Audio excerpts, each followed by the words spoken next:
உருவாய் அருவாய் உளதாய் இலதாய் மறுவாய் மலராய் மணியாய் ஒளியாய் கருவாய் உயிராய் கதியாய் விதியாய் குருவாய் வருவாய் அருள்வாய் குகனே. எல்லோருக்கும் தைப்பூச திருநாள் வாழ்த்துக்கள். இந்த தைப்பூச நாளில் எல்லாருக்கும் முருகனோட அருள் கிடைக்கணும்னு நான் பிரார்த்திச்சுக்கிறேன். இன்றைக்கி எங்கள் ஆற்றுல நான் சின்னதாக முருகனுக்கு பண்ணின பூஜையோட அந்த காட்சிகள்லாம் உங்களோட பகிர்றதுல ரொம்ப சந்தோஷம். எனக்கு நல்ல விஷயத்தை பகிர்ந்தால் நமக்கு நல்லது நடக்கும், அதை பார்க்குறவாருக்கும் நல்லது நடக்கும் இல்லையா? உங்களால் பூஜை பண்ண முடியலைன்னா கூட இந்த மாதிரி வீடியோக்கள் பார்க்குறது மூலமாக கூட உங்களுக்கு முருகனோட அனுகிரகம் கிடைக்கும். அதனால தான் நான் பண்ணுற பூஜையை உங்களோட ஷேர் பண்ணிக்கிறேன். இன்றைக்கி ஒரு தாம்பாளத்தில் நான் ஷட்கோண கோலம் என்று சொல்லக்கூடிய அந்த நட்சத்திர கோலத்தை போட்டு வச்சுருக்கேன் பாருங்கள். இதில் முதல்ல ஒரு ஷட்கோண கோலம் போட்டு அதில் சின்ன சின்னதாக 6 நட்சத்திரங்கள் வர மாதிரியான கோலம் இது. இதில் 6 வெற்றிலைகளை அழகாக இந்த மாதிரி தாமரைப்பூ வடிவில் பரப்பி வச்சு மஞ்சள் குங்குமம் எல்லாம் வச்சுருக்கேன். அந்த கோலத்துக்கு மஞ்சள் குங்குமம் இட்டுக்கணும். இப்படி இதை நடுவில் அழகாக நம்ம ஒரு விளக்கை ஏற்றலாம். நல்லெண்ணெய் தீபம் ஏற்றுவது சிறப்பு. 6 தீபங்கள் கூட நீங்கள் 6 வெற்றிலை மேலேயும் ஏற்றலாம், அதுவும் சிறப்பானது தான். அந்த தீபங்களை சுற்றி நம்ம பூக்களால் அலங்காரம் பண்ணிக்கலாம். இந்த மாதிரி அழகாக நான் பண்ணியிருக்கேன் பாருங்கள். இதே மாதிரி எவ்வளோ அழகாக இருக்குது பாருங்கள். இது வெற்றிலை தீபம் வெற்றியை கொடுக்கக்கூடியது. நம்ம எல்லாருமே கண்டிப்பாக வெற்றிலை தீபம் ஏற்றலாம், தப்பு ஒன்றும் இல்லை. ஆனால் வெற்றிலையோட காம்பை கிளி சில பேர் அந்த விளக்குக்குள்ளே போடுறா. அதோட தாற்பயம் என்ன, அதோட பலாபலன்கள் என்ன என்பது எனக்கு தெரியல. அதனால் நான் தெரியாத விஷயத்தை எப்போவுமே ஷேர் பண்ணுறதில்ல. அதனால் நான் வெற்றிலை காம்பை தூக்கி போட்டுட்டேன். இப்போ தீபத்தை ஏற்றிருக்கேன்.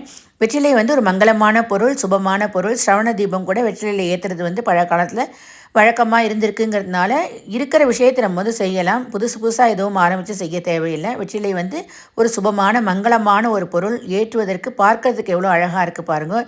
எப்போவுமே பார்க்கறதுக்கு லட்சணமாகவும் அழகாகவும் லக்ஷ்மி கடாட்சமாகவும் இருக்கக்கூடிய விஷயங்கள் நம்ம செய்யலாம், தப்பில்லை. நீங்கள் பார்த்ததுனாலே தெரியும், இந்த வெற்றிலை தீபம் பார்க்கும்போது ஒரு மகாலட்சுமியோட ஸ்வரூபமாகவே நமக்கு தெரியறது. அதே மாதிரி முருகனுக்கு நான் அரளிப்பூவால் சின்னதாக ஒரு சரம் சாத்திட்டு அதற்கு கீழே கூட சரவணபவான்னு கோலம் போட்டிருக்கேன். அந்த சரவணபவா கோலத்தில் மஞ்சள் குங்குமம்லாம் இட்டு அதில் கூட விளக்கேற்றி வச்சுருக்கேன். பார்த்தேன்னா தெரியும் உங்களுக்கு. அது அதே மாதிரி நீங்களும் செய்யலாம். நல்ல இடம் இருக்குதுன்னு சொன்னால் தனியாக கூட நீங்கள் பலகையில் மணப்பலகையில் கோலம்லாம் போட்டு முருகனோட படமோ விக்கிரகமோ வச்சு அழகாக இன்றைக்கி அபிஷேகங்கள், பால், தயிர், சந்தனம், தேன், உங்களால் என்னென்னலாம் முடிகிறதோ எல்லாமே பண்ணலாம். பஞ்சாமிர்த நைவேத்தியம் பண்ணுறதுக்கு ரொம்ப விசேஷம். நான் சக்கரை பொங்கல் பஞ்சாமிர்தம் நைவேத்தியமாக இன்றைக்கி பண்ணினேன். முருகனுக்கான அர்ச்சனை வாசிச்சுட்டு அதுக்கப்புறம் தூப தீபங்கள்லாம் காமிச்சு அதுக்கப்புறமா நான் இந்த பூஜையை நல்லபடியாக நிறைவு செஞ்சேன். இன்றைக்கி உங்கள் எல்லாருக்கும் முருகனோட கிருப்பை கிடைக்கணுங்கிறதுனால இந்த பூஜையோட கிளிம்சஸை உங்களோட நான் ஷேர் பண்ணிகிட்ருக்கேன். எல்லாருமே உங்களுக்கு தெரிஞ்ச முருகன் ஸ்லோகம், கந்தசஷ்டி கவச்சம் எது வேணாலும் இன்றைக்கி பாராயணம் பண்ணலாம். ஒன்றுமே தெரியலனா கூட சுப்பிரமணிய சுவாமிக்கு அரகரோகரான்னு சொல்லலாம், கந்தனுக்கு அரகரோகரா, வேலனுக்கு அரகரோகரான்னு சொல்லலாம். தமிழில் அழகழகான திருப்புகள்லாம் சின்ன சின்ன 4-5 வரிகளை திருப்புகள்லாம் கூட இருக்குது. கந்தர் அனுபூதி பாடல்கள் இருக்குது. இதெல்லாம் ரொம்பவே எளிமையானது. முருகன் வழிபாடுங்கிறது ரொம்பவே எளிமையானது. அதெல்லாம் சொன்னாலே போகிற முருகன் கண்டிப்பாக அனுகிரகம் பண்ணுவான். வேலும் மயிலும் சேவலும் துணைன்னு சொல்லுங்கோ, 6 முகம் அருளிடும் அனுதினமும் 7 முகம்னு சொல்லுங்கோ, வேலுண்டு வினையில்லைன்னு சொல்லலாம். இதை சொன்னாலே போரும். கந்தன் கருணை கடவுள். அவன் முருகன் என்பவன் மிகவும் எளிமையான ஒரு கடவுள். இந்த வழிபாடு நம்ம நாட்டில் மட்டும் இல்லை, நம்ம உலகத்தில் பல நாடுகளில் முருகனோட வழிபாடு, தைப்பூச வழிபாடு மிகச்சிறப்பாக நடக்கிறது. இன்றைக்கி முருகன் ஆலயங்கள் எல்லாம் காவடி எடுக்கிறது, அந்த மாதிரி தேர் இழுக்கிறது, அந்த மாதிரி பெரிய நல்ல விசேஷங்களாக இன்றைக்கி ரொம்ப நல்லா நடக்கும். முடிஞ்சவா கோவிலுக்கு போய் அதெல்லாம் தரிசனம் பண்ணலாம்.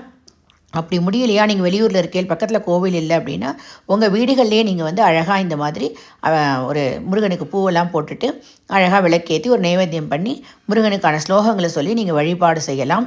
இப்போ முடியாதவா சாயங்காலம் கூட இந்த வழிபாடு செய்வது சிறப்பு.